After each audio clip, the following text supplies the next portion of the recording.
Oui. Vous allez vous présenter et puis poser votre question, puis ils vont les donner le temps pour pouvoir répondre à votre question. Bonsoir. Bonsoir, frère. Et déjà, je me présente, c'est Jean-Luc. Voilà, je suis venu juste faire des achats ici. Et comme je vous ai vu, alors je suis compris que vous êtes là dans le cadre de la Dawa. Je ne sais pas si je prononce bien. Voilà, la Dawa peut-être dans les lieux publics, je ne sais pas si il faut appeler ça comme ça. Moi, je suis chrétien évangélique. Voilà. Et c'est comme ça que quelqu'un m'a dit, et en fait, vous ne croyez pas en l'existence préhumaine de Jésus. Autrement dit, selon l'islam, Christ n'a pas existé quelque part avant de naître sur la terre. Déjà, j'aimerais savoir si ce qu'il m'a dit est vrai, selon l'islam. Déjà, c'est faux. Pour nous, les musulmans, tous les êtres humains, sans exception, ont existé avant de venir sur terre. Mais dans la présence de Dieu. C'est dans le plan de Dieu, nous avons tous existé avant de venir avoir une présence physique sur terre. Tu me prends la sourate 33, je crois bien le verset 69. Regarde quelque chose, tu vas comprendre l'enseignement dedans. Tu vas voir quelque chose.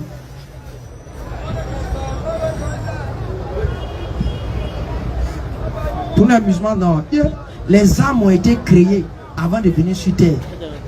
Et il y a le royaume des âmes. Dieu maintenant, selon son plan, comment il veut faire à lui seul. Non, Surah 33, verset 69 à 72. Regarde ce verset. Nous avions proposé aux cieux, Allah dit, nous avons proposé aux cieux et à la terre, et aux montagnes, la responsabilité de porter la charge, de faire le bien et d'éviter le mal. Vas-y. Ils ont refusé de le porter. Et ils n'ont pas pu faire. Vas-y. Et ont eu peur. Alors que l'homme s'en est chargé. C'est des images, c'est des trucs idiomatiques. Vas-y. Car il est très injuste envers lui-même et très ignorant. Continue. Il en est ainsi. Afin qu'Allah châtie les hypocrites, hommes et femmes. Et les associateurs. Et Allah accueille le repentir des croyants et des croyantes. Vas-y. Allah est pardonné miséricordieux. C'est ça? C'est la fin. Non, remonte au verset 69 là. Où Allah dit quelque chose. Lorsqu'il tira des reins des fils d'Adam et il a dit, lui a posé la question. Hein? C'est la Surah 7, verset combien? Tu es sûr? Hein? C'est combien? Surah 7, verset combien? Non, où il tira des descendants d'Adam, une chose là. Tape ça. Donne mon devoir, donne mon devoir. Essayez de trouver ça. Excusez frère, on va trouver rapidement le verset. Ok, vas-y. C'est que je me suis trompé. Vas-y, papa.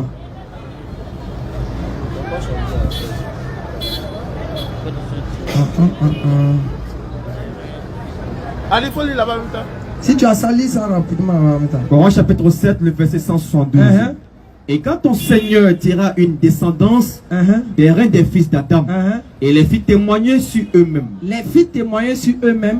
Ne suis-je pas votre Seigneur? Ne suis-je pas votre Seigneur? Il répondit. Mais si. Nous en témoignons. Frère, Dieu dit, les descendants d'Adam et autres, tous ceux-là, il les a posé la question en les demandant, est-ce qu'il est les Seigneur? Il dit qu'on a reconnu qu'on est chose, c'est notre Seigneur. C'est à quel moment toi tu as fait ça? Non, sans doute avant notre conception dans le ventre de notre mère. Exactement. Et donc Jésus, est-ce que tout l'ensemble des créatures là ne fait pas exception? Ils ont témoigné que Dieu est le Seigneur.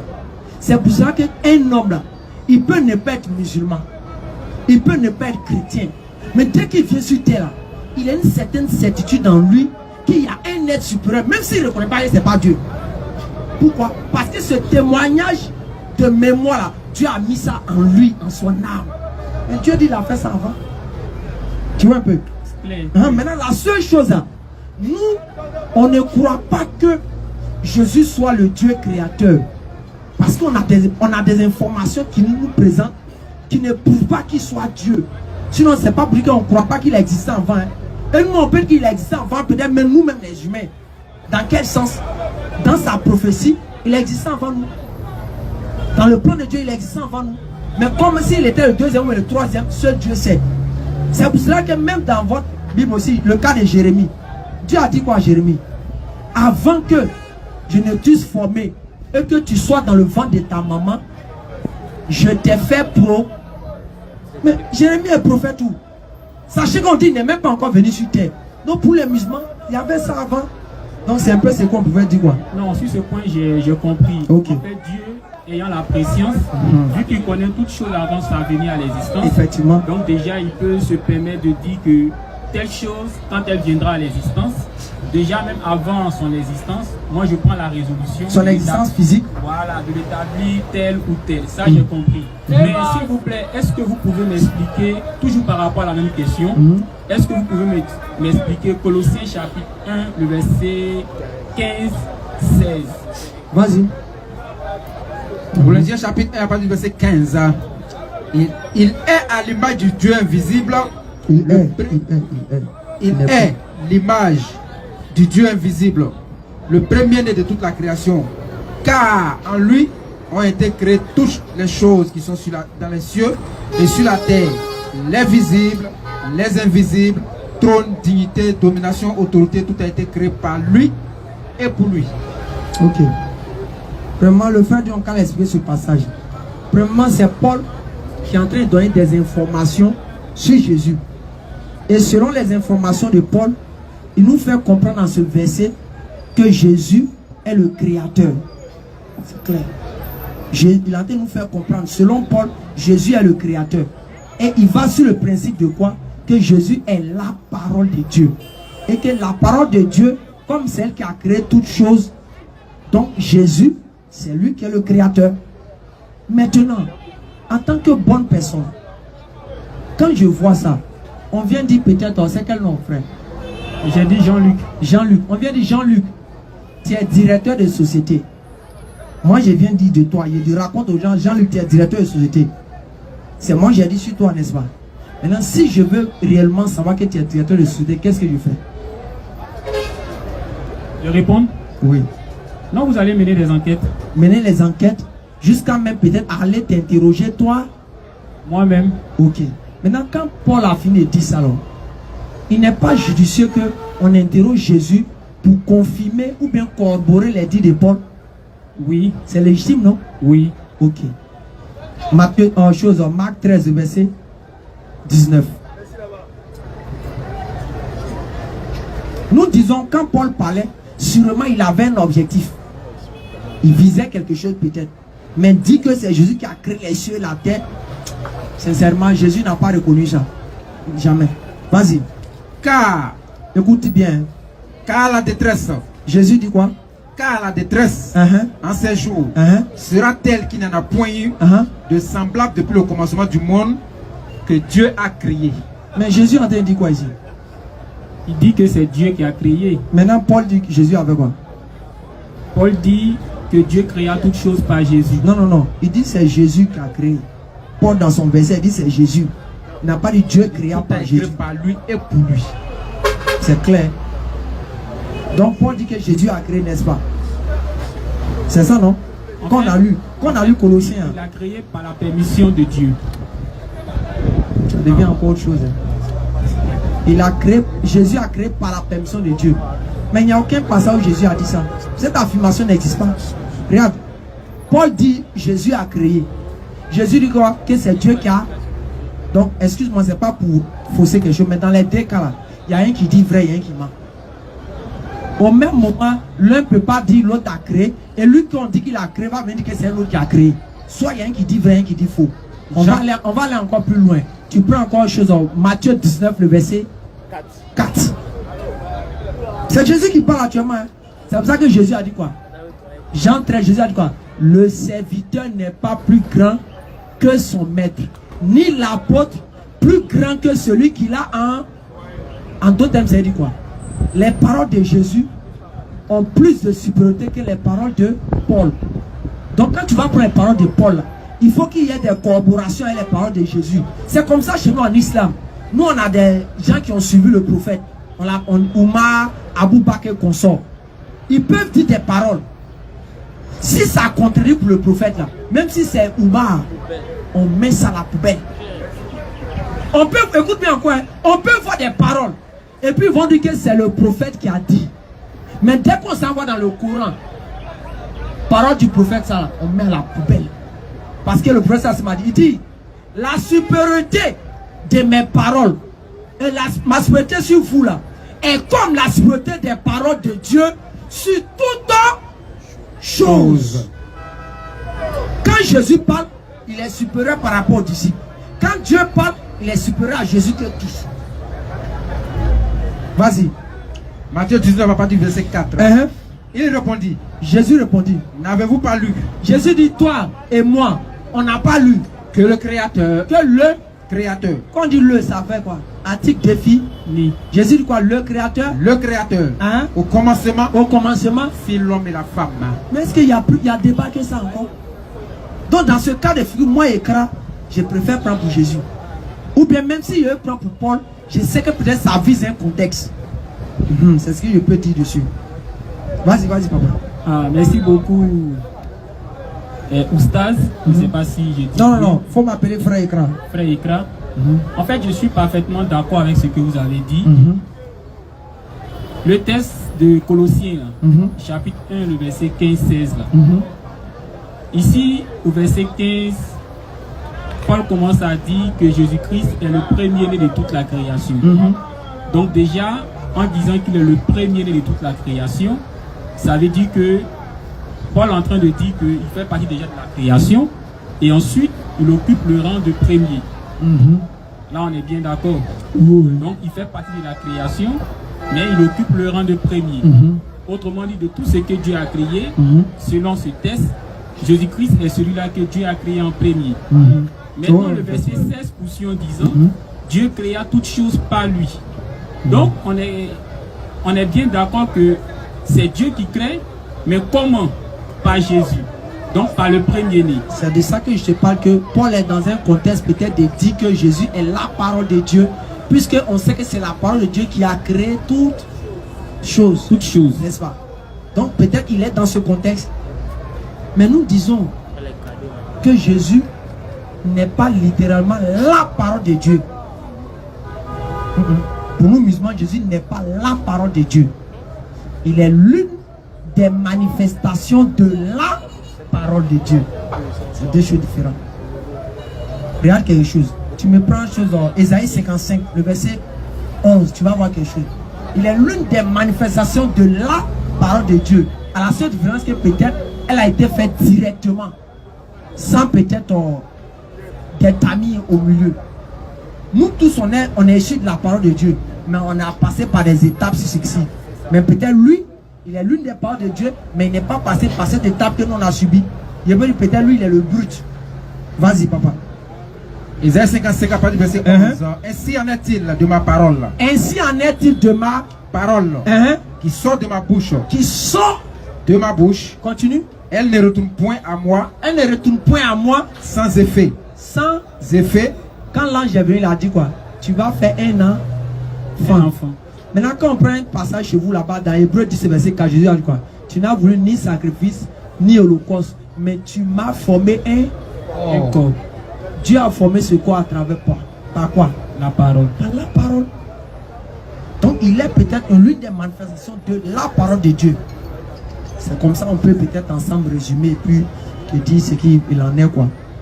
Merci beaucoup Stas. Et ma dernière question, est-ce que vous pouvez m'expliquer Apocalypse chapitre 5, le verset 13-14 par rapport à l'adoration? Est-ce qu'on peut adorer également Jésus-Christ? Apocalypse chapitre 5, verset 13-14. Assalamu alaikum. Bienvenue sur la chaîne. Si le contenu vous plaît, n'hésitez surtout pas de vous abonner et de liker. Merci pour le soutien. Vas-y. Apocalypse chapitre 5 à partir du verset 13, c'est ça? 5, 13, c'est ça non? Et toutes les créatures qui sont dans le ciel, sur la terre, sous la terre, sur la mer, et tout ce qui s'y trouve, je les entendis qui disaient à celui qui est assis sur le trône et à l'agneau, soit la louange, l'honneur, la gloire et la force au siècle des siècles. Et les 400 êtres vivants disaient Amen, Amen. Et les vieillards se prosternaient et adoraient. Oui. Tu vois, le mot on dit et adorer. Mais adorer qui? C'est forcément celui qui est sur le trône qu'ils adoraient. Et celui qui est sur le trône symbolise et présente Dieu. Maintenant, pour que ça ne puisse pas, ça nous embrouille, ça nous fait façon là. On va voir dans la vie de Jésus, le concerné, il nous ramène toujours à comprendre quelque chose. Jean 4, à partir du verset 21 à 22. Tu sais, quand souvent les choses te fatiguent là, retourne vers Jésus. Tu es serein, tu es à l'aise. Vas-y. Jean 4, à partir du verset 21. Femme, lui dit Jésus, crois-moi. Vas-y. Crois-moi, l'heure vient. Non, remonte. 22. Vas-y. Femme. Oui, c'est ça. Vas-y. Femme, lui dit Jésus, crois-moi, l'heure vient où ce ne sera ni ici cette montagne, ni à Jérusalem que vous adorez le Père. Que vous adorez le Père. Vas-y. Vous adorez ce que vous ne connaissez pas. Nous adorons ce que nous connaissons, car le salut vient des Juifs. Mais qui entend dire qu'il adore ce qu'il connaît? Jésus-Christ. Donc Jésus adore qui? Le Père. C'est clair. Jésus résout le problème. Et même Jésus a montré ça plusieurs fois. Dans Luc chapitre 6, verset 12. Jésus a dit quoi? Si tu peux prendre. Maintenant toi tu prends Marc 1. Même Jésus priait à la prière des Fajr. Tu sais ça? Jésus priait à 5 h du matin. En ce temps-là, tu prends Marc 1, le verset 35. Tu as lu ça, vas-y. En ce temps-là, Jésus se rendit sur la montagne pour prier. Et il passa toute la nuit à prier Dieu. Mais ça là, pour quelqu'un qui voit ça là, il sait que le gars a lui montrer l'exemple d'adorer Dieu. Marc 1, après le verset 35. Marc 1, le verset 35. Regarde encore. Vers le matin. Pendant qu'il faisait encore très sombre. C'est-à-dire vers 5 h du matin, tu vois, c'est un peu sombre encore là. Vas-y. Et il se leva. Jésus se leva. Et sortit pour aller dans un lieu désert où il pria. Les musulmans, qu'est-ce qu'ils font à 5 h? Tu vois un peu. C'est clair. Donc, c'est à toi de faire ton choix. Regarde comment Jésus était et puis tu vas marcher. Si tu regardes les choses qu'on dit sur Jésus, ça peut te créer problème. Voyez, Jésus a dit, celui qui ne m'aime pas ne garde point mes paroles. Je dis que si tu l'aimes là, tu dois garder ses paroles. Il dit, celui qui ne m'aime pas ne garde point mes paroles. Car les paroles que vous entendez ne sont pas de moi Jésus, mais elles sont de Dieu qui m'a envoyé. Donc en d'autres termes, premièrement, il faut rechercher ce que Jésus a dit avant ce que les gens disent de lui. Ça va beaucoup t'aider. C'est comme ça nous les musulmans, il y a des informations qu'ils ont dit sur Muhammad. Mais nous on analyse ça à la lumière du Coran, à la lumière de certaines sources. Et c'est pour ça que chez nous, quand tu entends Doïf, Hassan, on tous c'est un des hadiths, en chose ahad, tout ça les hadiths isolés. Chez nous c'est comme ça. On analyse ça pour ne pas venir dire des mensonges sur ce prophète. C'est très important. Parce que quand les prophètes viennent sur terre, après les débats, chacun veut montrer c'est lui qui a eu information sur lui. Donc, il y a d'autres qui écrivaient des choses, ils inventaient même des choses pour mettre sur lui, sur ces prophètes. Donc, il faut faire très attention, quoi. Donc, c'est un peu ce qu'on pouvait dire, frère. En tout cas, Oustaz, j'ai compris. Mais seulement, si vous permettez, est-ce que je peux revenir un peu? Vas-y. Voilà. Surtout, j'ai voulu intervenir sur Apocalypse chapitre 5, là. Voilà, le verset 13 et 14 là. Je suis sûr que vous connaissez le contexte. En fait, Dieu qui est le suprême est assis sur son trône, il tient un livre dans sa main, on demande qui est digne, personne n'est trouvé digne, c'est Jésus qui vient prendre. Maintenant le verset 13 et 14 que nous avions lu là, il est dit que toute la création s'est mise à louer celui qui est assis sur le trône, donc Dieu qui est le suprême, ainsi que l'agneau, donc qui est Jésus-Christ, en disant à celui qui est assis sur le trône et à l'agneau, soit la louange. Donc les deux sont dignes d'être loués. Soit la puissance. Donc les deux sont dignes de recevoir la puissance. Soit la gloire. Donc les deux sont dignes d'être glorifiés. Effectivement, frère. Et toujours dans le même contexte, il est dit que lorsque toutes ces créatures-là se sont mis à dire cela, le verset 14 termine en disant qu'il y a des créatures célestes qui sont nombre de 4, qui se sont mis à dire Amen, et les 24 vieillards se sont prosternés et ont adoré. Alors, est-ce que ici, on n'est pas en train de dire que pour ce contexte-là, vu que Christ a été trouvé digne de prendre le livre, alors lui également a eu droit, ou bien a désormais droit à l'adoration tout comme le Père. Premièrement, la louange, ces genres de choses, ce sont des mots polysémiques. C'est-à-dire, en fonction de l'entité, il prend son contexte et son sens. Je prends par exemple, moi je peux dire je suis le premier, je suis le dernier. Est-ce que moi, il n'y a pas le droit de dire ça? Oui, vous avez le droit. Mais de base, on sait que qui est le premier, qui est le dernier? C'est Dieu. Mais le contexte, quand ça s'applique sur Dieu, on sait d'où ça nous oriente.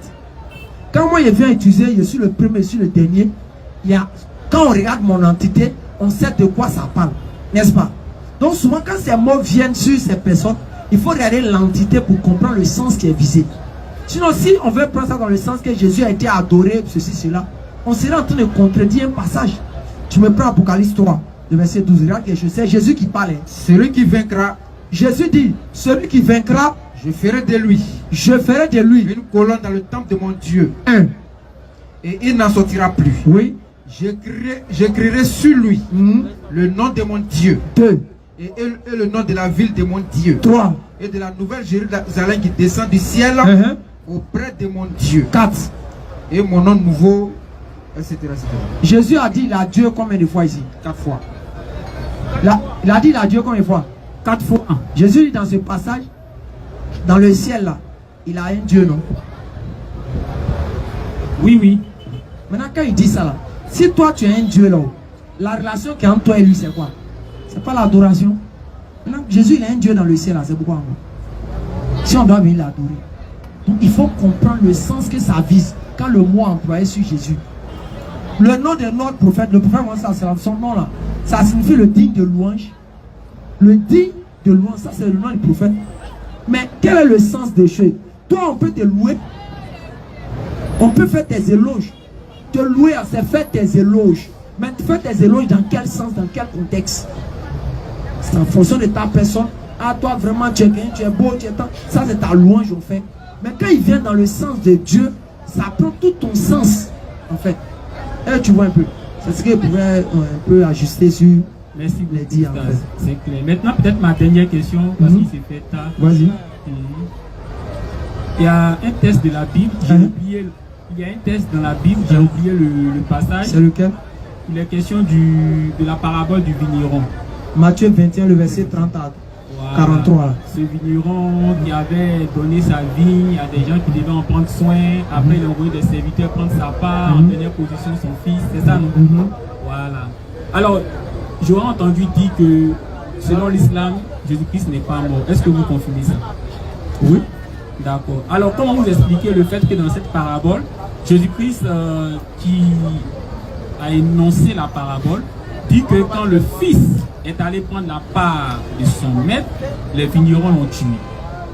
Est-ce que quelque part il n'est pas en train de dire qu'il a subi la mort? Non, non, non. En fait, les prophéties annonçant la mort de Jésus est différente des prophéties d'accomplissement de la mort de Jésus. Je crois bien c'est dans chose, non? Abraham avec le roi Abimelech. C'est combien? C'est Genèse 20, non?